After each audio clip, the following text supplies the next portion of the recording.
Hello students, एक और lesson में आपका स्वागत है। और इस लेसन में अपने करने वाले हैं पास्ट परफेक्ट टेंस। बहुत इंपॉर्टेंट टेंस है ये स्पोकन इंग्लिश के हिसाब से और कॉम्पिटिटिव एग्ज़ाम्स के हिसाब से। और तो ज़्यादातर हम जो इंग्लिश बोलते हैं उसमें हम पास्ट टेंस का ही यूज़ करते हैं, क्योंकि हम पुरानी घटनाओं के बारे में बताते हैं।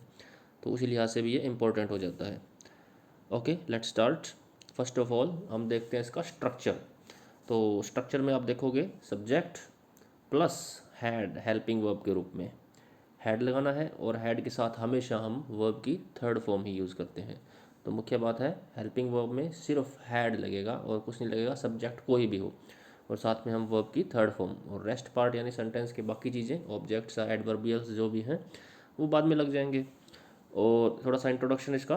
The past perfect is a verb tense which is used to show that an action took place once or many times before another point in the past। Hindi में बताता हूँ आपको मैं कि ये टेंस उस कंडीशन को यूज़ करने के लिए या उस कंडीशन को एक्सप्रेस करने के लिए इस टेंस का यूज़ किया जाता है जब कोई एक बात या एक घटना पास्ट में किसी दूसरी घटना से पहले घटित हो चुकी हो। और हिंदी में जब हम बोलते हैं तो अंत में आता है चुका था, चुकी थी, चुके थे। एक बार फिर से मैं आपको थोड़ा एक्सप्लेन कर दूं कि मान लीजिए ये जो लाइन मैंने अभी खींची है ये है प्रेजेंट की, और ये जो लाइन है ये टाइम बता रही है। तो ये जो प्रेजेंट की लाइन है, ये लाइन, इसके आगे तो है फ्यूचर और इसके पीछे है पास्ट। ठीक है, ये पॉइंट जो क्रॉस में यहाँ पे पॉइंट बन रहा है, ये जो पॉइंट है ये मान लीजिए आप एट प्रेजेंट, प्रेजेंट का टाइम है। तो पास्ट में मान लीजिए अब पीछे जाते हैं तो यहाँ कोई एक घटना घटित हुई और उससे पहले भी एक घटना घटित हो चुकी थी जिसके बारे में हमें बताना है। तो ये जो घटना है इसका हम पास्ट परफेक्ट में बताते हैं, इसको एक्सप्रेस करते हैं। और ये जो घटना होगी इसको हम पास्ट सिंपल में बताते हैं।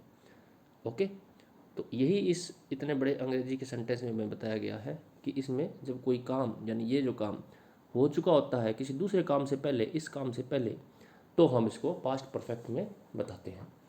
एग्जाम्पल करेंगे तो आपको इजीली समझ में आ जाएगा, एक्सप्लेन हो जाएगा। एक्सफर्मेटिव सेंटेंसेस में देखते हैं पहले। यू हैड गॉन, ये छोटा सा सेंटेंस है बिल्कुल ही, जिसमें आपको स्ट्रक्चर समझाने के लिए दिया गया है। You had gone, you subject है, हैड हेल्पिंग वर्ब है, और गॉन थर्ड फॉर्म है यानी मेन वर्ब की थर्ड फॉर्म है। यू हैड गॉन, तुम जा चुके थे। बस इतना ही है इसकी हिंदी, जा चुके थे। या इसको हिंदी में ऐसे भी बोल सकते हैं, तुम चले गए थे। शी हैड मेट, वो मिल चुकी थी या वो मिल ली थी। ही हैड प्लेड, वो खेल चुका था या उसने खेल लिया था। इट हैड रेन्ड, बरसात हो चुकी थी। वी हैड बॉट, हम खरीद चुके थे। दे हैड स्टडीड, वो पढ़ चुके थे। तो सिंपल है, had plus third form subject के बाद। इसमें ये कोई चक्कर नहीं है कि सिंगुलर सब्जेक्ट या प्लूरल सब्जेक्ट के बाद हम हैज या हैव का यूज़ करेंगे, ऐसा कुछ नहीं है। तो ये उसका स्ट्रक्चर हो गया अफर्मेटिव सेंटेंसेस का यानी सकारात्मक वाक्यों का। नेगेटिव में हैड नॉट का यूज हो जाएगा, वर्ब की थर्ड फॉर्म यूज हो जाएगी।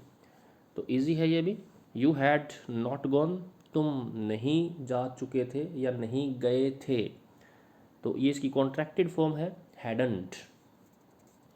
हैडंट बोल देते हैं इसको, ज़्यादातर इसी का यूज होता है।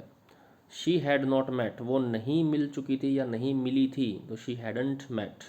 ही had not played, he hadn't played. It had not rained, बरसात नहीं हुई थी, it hadn't rained. We had not bought, हमने नहीं खरीदा था, तो कॉन्ट्रैक्टेड फॉर्म यानी short form we hadn't bought. They had not studied, they hadn't studied. तो ये कॉन्ट्रैक्टेड फॉर्म है। पिछली स्लाइड में भी कॉन्ट्रैक्टेड फॉर्म्स थी, ये देखिए, इसका मैं बताना भूल गया था आपको। तो यू हैड को देखिए किस तरह से लिखा है, यूड। तो इसको हैड नहीं बोलते, यूड गॉन, तो कोमा लगा करके डी लगाया है। अब देखिए वुड की शॉर्ट फॉर्म भी यही होती है। यू वुड के लिए भी हम ऐसे ही लिखते हैं, परंतु वुड के बाद हमेशा फर्स्ट फॉर्म आती है, थर्ड फॉर्म कभी नहीं आती है। तो जब भी हमें इस तरह की कॉन्ट्रैक्टेड फॉर्म के बाद थर्ड फॉर्म मिलती है तो हम उसको हैड मानते हैं। और अगर फर्स्ट फॉर्म मिलती है तो अगर गो होता तो हम इसको बोलते यू वुड गो, गॉन है तो हम बोलेंगे यू हैड गॉन। हाँ, स्पोकन में ऐसे ही बोलेंगे यूड गॉन, यूड गो। परंतु हमें वर्ब की फॉर्म से पता लग जाता है कि इसको हमने समझना क्या है। ओके, ये स्लाइड हो चुकी है हमारी नेगेटिव सेंटेंसेस की। इंटेरोगेटिव सेंटेंसेस यानी क्वेश्चन। तो क्वेश्चन में आपको बताया हुआ है, एक ही रूल है कि हेल्पिंग वर्ब हमेशा सब्जेक्ट के पहले आ जाती है। तो इसमें हम हेल्पिंग वर्ब यूज़ करते हैं हैड। बाकी पार्ट वैसे का वैसा ही है। पहला सेंटेंस, हैड यू ईटन, क्या तुम खा चुके थे। हैड शी गॉन, क्या वो चली गई थी। हैड इट रेन्ड, क्या बरसात हो गई थी। हैड ही स्टडीड, क्या उसने पढ़ लिया था। Why had you eaten. अब डब्ल्यू एच वर्ड वाले क्वेश्चन कैसे बनाएंगे, क्योंकि ये क्वेश्चन तो यस नो टाइप के होते हैं जो हेल्पिंग वर्ब से शुरू होते हैं। डब्ल्यू एच वर्ड वाले क्वेश्चन होते हैं जो इलेबोरेटिव टाइप के होते हैं, जिनका विस्तार में आंसर देना होता है।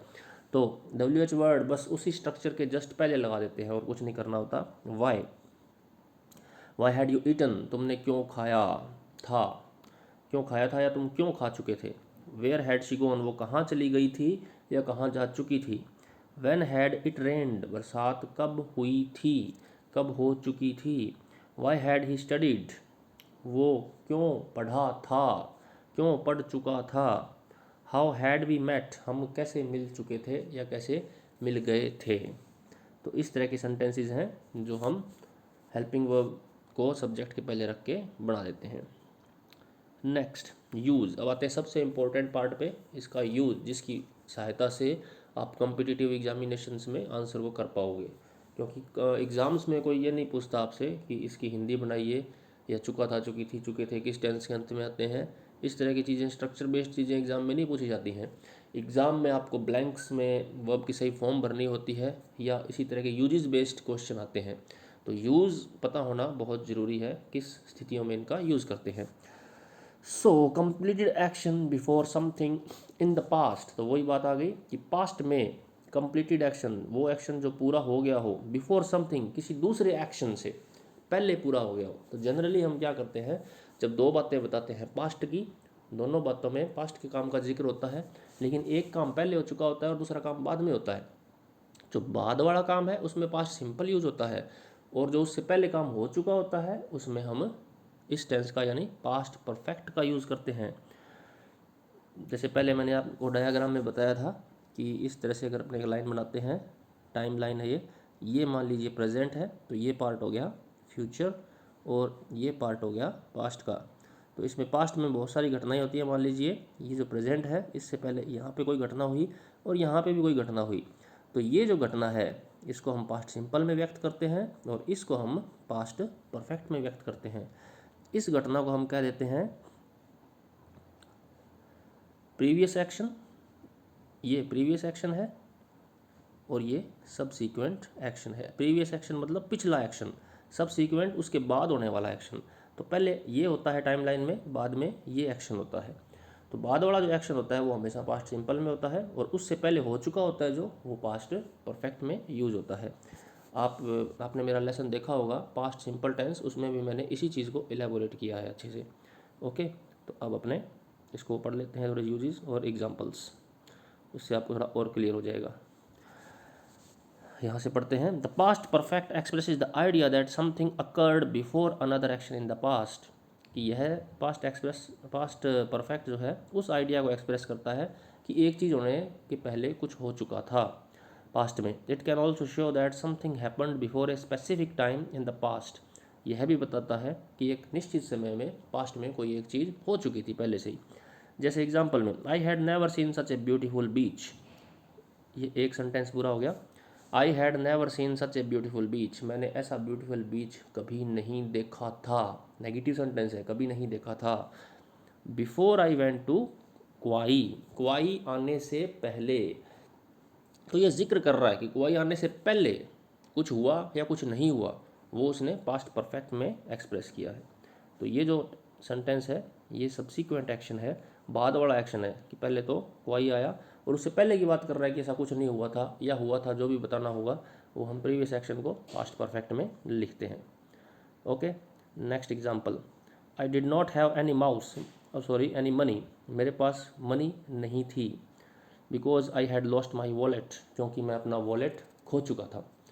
तो मनी नहीं थी ये सब्सिक्वेंट एक्शन है, उससे पहले कुछ हुआ, क्या हुआ, उसने अपना वॉलेट खो दिया, तो मनी नहीं थी, इसलिए ये प्रीवियस एक्शन है और ये सब्सिक्वेंट एक्शन है।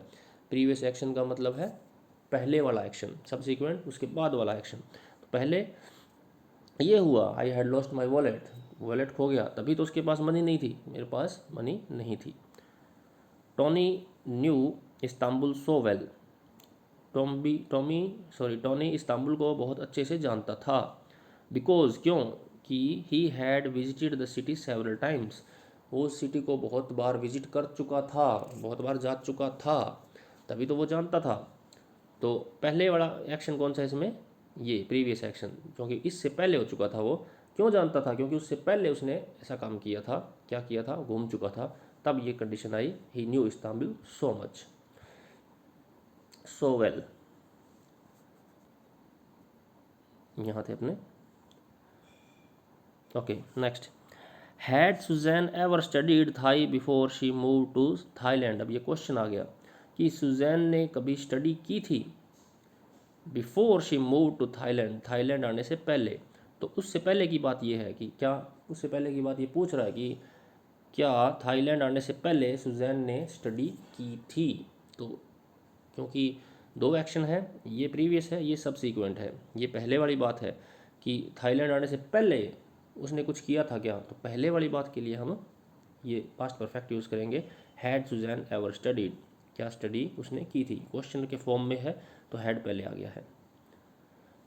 She only understood the movie because she had read the book, उसने मूवी समझ ली, she only understood the movie, इसीलिए उसने समझी, because she had read the book, क्योंकि मूवी देखने से पहले उसने एक बुक पढ़ रखी थी, तो उस बुक पे बेस्ड होगी मूवी वो, इसलिए उसने मूवी को समझ लिया।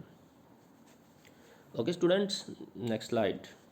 Duration before something in the past, non continuous verbs. तो पढ़ते हैं, with non continuous verbs and some non continuous uses of mixed verbs we use the past perfect to show that something started in the past and continued up until another action in the past. तो ये वही बात है लगभग कि पुराने time पहले जो एक्शन शुरू होता है उसमें हम पास्ट परफेक्ट यूज़ करते हैं, उसके बाद जो एक्शन होता है पास्ट में ही, तो फिर हम उसमें सिंपल पास्ट यूज़ करते हैं। जैसे we had the car for 10 years, हम कार को 10 साल तक रख चुके थे। बिफोर इट ब्रोक डाउन, इसके ख़राब होने से पहले। तो इसमें भी दो एक्शन है, दोनों ही पास्ट के हैं, एक तो कार का ख़राब होना और दूसरा हमने कार को रखा। तो कार को हमने रखा और कार का ख़राब होना, इसमें पहले कौन सी बात हुई हुई है, हमने पहले कार को रखा है, तो ये जो है वो प्रीवियस एक्शन है, जिसको हम पी ए कहेंगे। इसमें हम पास्ट परफेक्ट का यूज़ करेंगे। We had the car for 10 years before it broke down, बाद में वो ख़राब हुई, बात पास्ट की है, तो इट ब्रोक डाउन, इसमें हम सिंपल पास्ट का यूज़ करेंगे, सेकेंड फॉर्म यूज़ की है ब्रेक की। Okay next, by the time Alex finished his studies, Alex ने अपनी स्टडी जब तक फिनिश की, he had been in London for over 8 years, वो लंदन में 8 साल रह चुका था। तो स्टडी ख़त्म हुई पास्ट में, वो सबसिक्वेंट एक्शन है, और उससे पहले उसने क्या कर लिया था, लंदन में रह लिया था। तो इसलिए ये जो प्रीवियस एक्शन है इसमें हम ये लिखेंगे कि रह चुका था, यानी पास्ट परफेक्ट का यूज़ करेंगे। He had been in London, यहाँ हैड में एनपिक वर्ब है और बीन रहना, इज एम आर वो बताया था ना आपको बी की फॉर्म, तो उसका ये थर्ड फॉर्म है बी की, बीन, इज एम आर की थर्ड फॉर्म होती है बीन। तो हैड बीन इन लंदन, वो लंदन में रह चुका था। They felt bad about selling the house, उन्होंने घर बेचने को बहुत बुरा समझा, बहुत बुरा लगा घर बेचने वाली प्रक्रिया से। Because they had owned it for more than 40 years, क्योंकि उस घर को वो 10 सालों से ओन कर रहे थे, उन्होंने किया था, कर चुके थे, यानी उसमें रह चुके थे। अब क्योंकि ये ऑन है, ये स्टेटिव वर्ब है, तो इसमें हम पास्ट परफेक्ट का यूज़ करेंगे, पास्ट परफेक्ट कंटिन्यूस का यूज़ नहीं करेंगे, क्योंकि ये स्टेटिव वर्ब है, स्टेटिव वर्ब में आईएनजी नहीं लगता है। तो they felt bad about selling the house, तो उनको घर बेचना बुरा लगा। क्यों, उससे पहले की बात और बता रहे हैं, क्योंकि वो इस घर में 10 साल से रह रहे थे। तो इसमें हमने पास्ट परफेक्ट का यूज़ किया है, हैड ओन्ड यूज़ किया है। Next, unfulfilled conditions, very important, ऐसी कंडीशंस जो अनफुलफिल्ड रह जाती हैं, जिनका अब पूरा होने का कोई मतलब नहीं है, असंभव हो गया है, अब पूरा नहीं हो सकता, वो टाइम निकल गया जब वो पूरी होनी थी। तो इसी बातों के लिए हम इस टेंस का यूज़ करते हैं, पास्ट परफेक्ट का। काश वाले वाक्य, जिसमें काश हो, काश ऐसा होता तो ऐसा हो जाता, ऐसा होता तो ऐसा हो जाता। देखें एग्जाम्पल, ये एग्जाम्पल यहाँ पे देखते हैं। If you had been there I would have seen you, अगर तुम यहाँ होते तो मैं तुम्हें देख लेता। तो पास्ट की बात कर रहे हैं कि अगर यहाँ होते तो मैं तुम्हें देख लेता। अब तो हो सकता है कि वो बंदा कहीं निकल गया है। तो ये पास्ट परफेक्ट है, हैड के साथ थर्ड फॉर्म बी की बीन लगी हुई है। हाँ, उसके बाद वाला जो स्ट्रक्चर होता है उसमें हैव प्लस थर्ड फॉर्म आता है। वुड हैव के साथ थर्ड फॉर्म यूज होगा। Would have scene, might have भी यूज हो सकती है, कुड हैव भी यूज हो सकता है, आगे थर्ड फॉर्म यूज होगा। यानी वुड हैव, कुड हैव और माइट हैव के साथ थर्ड फॉर्म यूज होगा उसका जो रिजल्ट होता है उस कंडीशन का। जैसे अब आगे नेक्स्ट चलते हैं, देखते हैं। If we had taken your advice, अगर हमने आपकी सलाह मानी होती। If we had taken your advice, taken का मतलब मानी होती। We would have saved time, हम अपना समय बचा लेते। तो देखो इसमें वुड हैव का यूज़ किया स्ट्रक्चर का। इसका जो रिजल्ट होता है वो हमेशा वुड हैव, कुड हैव या माइट हैव उसमें होता है कि अगर ऐसा होता तो ऐसा हो जाता। If I had worked hard I would have past, ये भी हम बोल सकते हैं अगर मैंने मेहनत की होती। इफ़ आई हैड स्टडीड, अगर मैं पढ़ा होता। ओके, तो रिजल्ट क्या होता, मैं पास हो जाता। आई वुड हैव पास्ट ऐसे बोल सकते हैं। आई कुड हैव पास्ट ऐसे भी बोल सकते हैं। आई माइट हैव पास्ट ऐसे भी बोल सकते हैं। इनमें थोड़ा थोड़ा अंतर आ जाता है। तो वो इसकी डिटेल देखने के लिए, इसकी डिटेल समझने के लिए आप मेरा एक वीडियो और देखिए जिसमें मैंने कंडीशनल सेंटेंसेस बताए हैं। तरह तरह के कंडीशनल सेंटेंसेस होते हैं और उनका यूजेज। तो एक कंडीशनल तो यही है जिसमें हम पास्ट परफेक्ट यूज़ करते हैं अनफुलफिल्ड कंडीशंस के लिए, उन चीज़ों के लिए जो अब पूरी नहीं हो सकती, बस समय बीत गया, अब तो अब हाथ में कुछ नहीं है। ये रहा, if I had bought a ticket yesterday, अगर कल मैंने टिकट ले ली होती। I might have won a prize, तो मैं एक प्राइज़ जीत गया होता। माइट हैव, माइट हम तब बोलते हैं जब किसी बात के होने के चांसेस बहुत ही कम होते हैं। वुड हैव तब करते हैं जब बहुत ज़्यादा होते हैं चांस। कि अगर पहला सेंटेंस था फिर I had been there I would have seen you, कि अगर तुम यहाँ होती तो तुम्हारे देखने के चांसेस बहुत ज़्यादा थे मेरे को। लेकिन टिकट अगर मैं ले लेता तो शायद मैं जीत जाता, इसका मतलब ये है। हालांकि उसको विश्वास नहीं मैं जीतता कि नहीं जीतता, पर शायद जीत जाता, तो माइट का यूज़ किया है। ओके स्टूडेंट्स, स्टूडेंट्स अब अपने देखते हैं इसका एक दूसरा रूप भी होता है। इसमें जैसे इफ़ आई हैड लिखा है, थर्ड सेंटेंस देखते हैं। इफ़ आई हैड, तो इफ़ की बजाय हैड को पहले भी रखा जा सकता है। Had I bought a ticket ऐसे भी बोल सकते हैं। तो उसका भी मतलब यही होता है कि अगर मैं टिकट ले आता, वो क्वेश्चन नहीं बनता है, उसमें बात इफ़ की आ जाती है, इफ़ का सेंस ही। इसमें भी इफ़ वी हैड है तो had we taken your advice ऐसे भी बोल सकते हैं। इसमें if you had been there है तो हैड यू बीन देयर भी बोला जा सकता है। तो वो क्वेश्चन नहीं होगा, उसका सेंस भी यही निकलेगा कि अगर तुम यहाँ होते। ओके स्टूडेंट्स, तो ये था हमारा पास्ट परफेक्ट टेंस, इसके मुख्य यूजेस। अगर आपको कोई क्वेश्चन हो, सजेशंस हो तो कमेंट बॉक्स में ज़रूर लिखिए। कोई आपकी कोई शिकायत भी हो तो भी ज़रूर बताइए मुझे, ताकि मैं आपकी शिकायत कमेंट बॉक्स में ही दूर कर सकूं, आंसर दे सकूं। और वीडियो अच्छा लगा हो तो प्लीज़ सब्सक्राइब ज़रूर कीजिए। Thank you students, good bye.